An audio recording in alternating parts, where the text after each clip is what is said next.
Okay, so I wound up working in student affairs, or this field, in '71. And I had no idea that there was such a field of student affairs. It just kind of fell into it. So my first job was at a community college in Rockford. And then my boss, sometime in like the spring, I had decided I was going to go to grad school and work towards a different, I had a master's in history, which was not useful necessarily for this kind of work. So I thought, well, I'll go back in student affairs.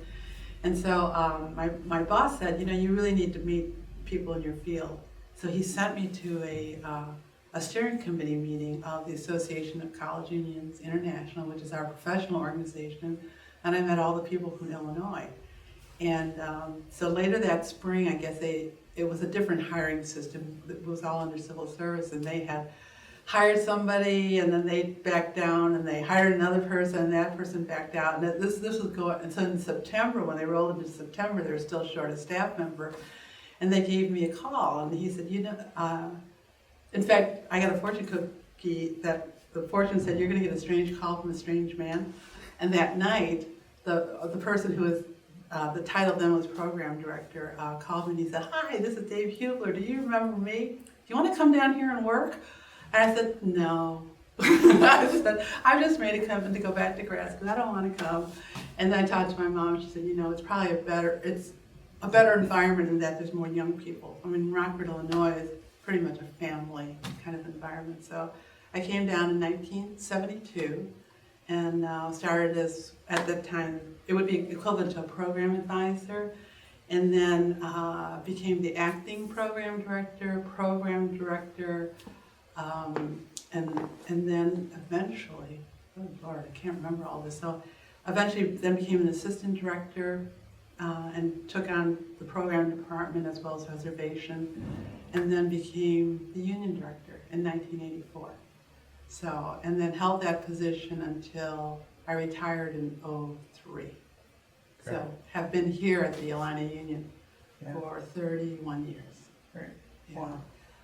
Working with the union board was probably the best thing, the thing that has the greatest reach. I still, I'm on Facebook only because I like to keep track of former students, or that's how I wind up hooking up with former students. So, and I love hearing that, what they did at the Illini Union was so meaningful and had such a great impact on their life. So from that perspective, the union board itself and the many, many changes it went through, when I first started, so I took the job in '72, came down here for a retreat, and the program students were separate from the union board. There were two members of the program student group that sat on the union board, but they were pretty much separate.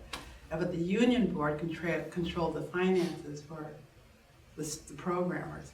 So they're in a big, huge circle, right? I'm just walking into this, I don't know anything, and they're screaming at each other. They're yelling and fighting with each other, and I'm sitting there going, oh my God, what did I get myself into? And it took like 3 or 4 years later when our students went to the Board of Trustees that some things got changed, and the board was, at one point it was one board, and then they separated out and they were forced to be one board again. So some very trying times, so yeah. Probably the most significant change occurred in the early '90s when we went through a whole series of projects. The new bookstore was built, the courtyard, the registered student organization.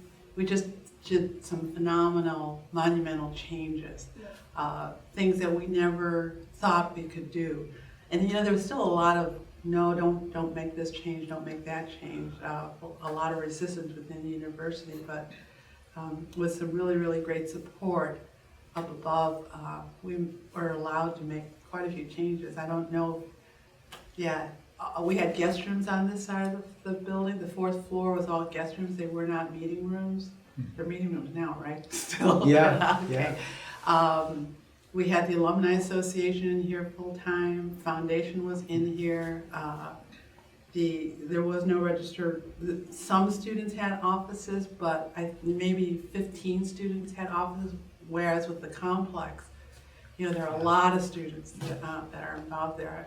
I feel kind of bad that the program department's over here, not with that complex group. I mean, you know, there was a certain amount of synergy that happened when they were over there, but oh well. I was gone by the time they moved over here, so. Gotcha. So I think it was a phenomenal learning experience when we went through all those projects, because building a bookstore was tremendous. We had taken a trip with the 2 bookstore managers at that time, my boss, myself, and a student and one of the associate directors, and we went out west because that's where all the new construction on bookstores had occurred, and just doing that tour and then sitting around arguing over dinner on why we wanted this or that in the bookstore was just a great experience. And then to build a building, I mean, you know, when you sit there and you're going, okay, so where are the outlets? It got down to that kind of detail, like where are the outlets, or which way is the door swinging, in or out, you know? If you're bringing books in, you know, shouldn't they go both ways? And you just, yeah, where's the elevator, and why is it there, and how are you gonna make that turn? So you just really great experience in terms of just the construction. I mean, they could meet here, but to have a home, even if it was just some place to store equipment or some of the printed materials that they have, or even for 1 or 2 people to be able to work at a desk. No, there wasn't. We had some tables in what would have been the 280 room, that long 284 room. We used to have some long tables in it where anybody could sit and work, but it was not anybody's designated space. So I think just giving everybody a home, it was important. Yeah. Well, we did a rodeo once with the rodeo club, and they needed a co-sponsor, and so everybody, you know, everybody worked the event, and so it was Dusty and Dirty. It was in the old stock pavilion on the south side of campus, and we promised the College of Agriculture that we would return the stock pavilion to its original. In other words, we're going to clean up a lot of horse shit.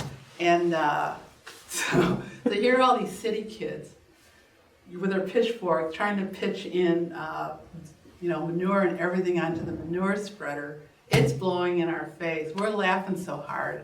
We're laughing so hard. I mean, it's just you know, the memory of that and doing something that was so out of our comfort zone in a lot of ways. Something very new and different. Yeah. So I remember that.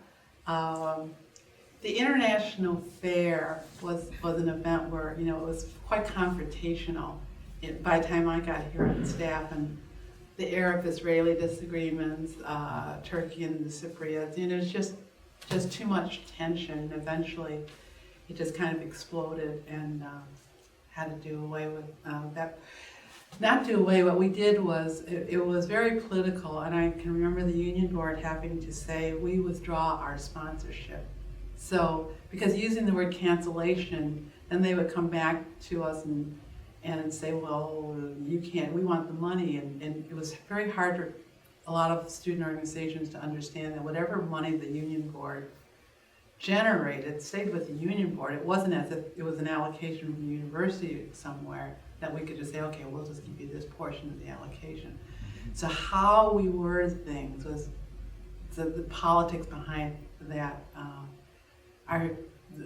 Sometimes the things that our students did were just absolutely phenomenal.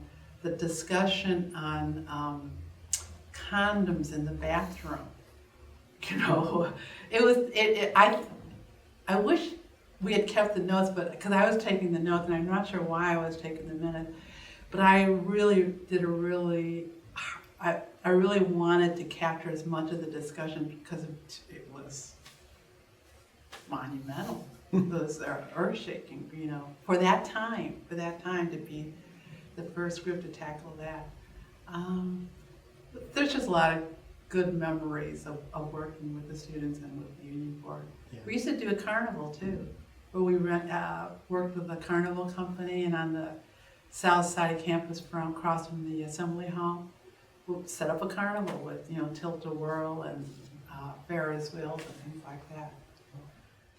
Yeah, I think it was easy for the union or the union board to stay insular and stay here. And I remember I used to tell people, I said, we are one of the few operations, regardless of the fact that everybody nickels and dimes us to death here, that we had an opportunity to be magnanimous and to help other organizations for maybe our resources weren't that great, but at least to be helpful. So to outreach I think it's important, because that's where you get your support. But in those years, when we were doing a lot of outreach, and when we could say that, we were involved with this group or that group, or trying to do this, we really did get a lot. I felt like we got a lot of student support, and I think it's critical, to be the all. I'm not sure if this has changed in the mission statement, but back when the 40s, when the Board of Trustees created this, and then in 1975, I think, when they reaffirmed what the board was about, the terminology was that we were the all-campus programming unit. And so to be all-campus programming unit, to me, meant you go out as much as you can. Yeah. So I think it's vital. If we want to stay at the table, or even for anybody to think that we should be invited to a discussion table of any sort, we need to push out.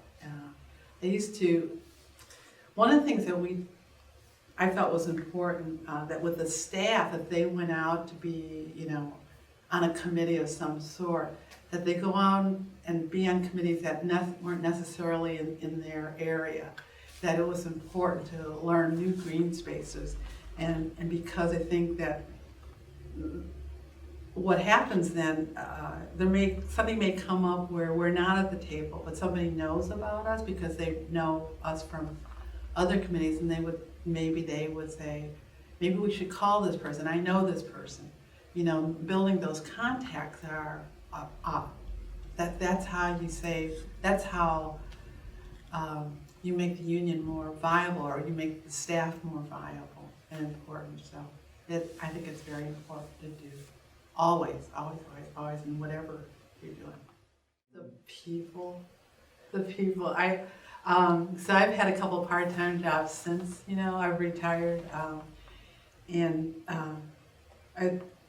they didn't have nearly the kind of interaction that you would have, just because this is a larger group. I mean, I loved coming in early in the morning, like, closer to 7:38, and maybe spending the first 15 minutes talking about sports.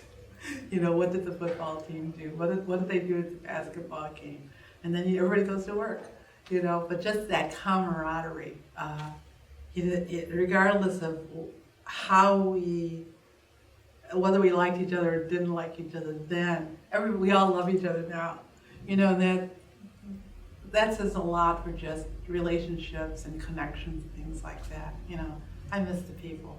Well, especially now that I'm way out in California because of family. So that's a different connection, but I miss this a lot. I miss the people.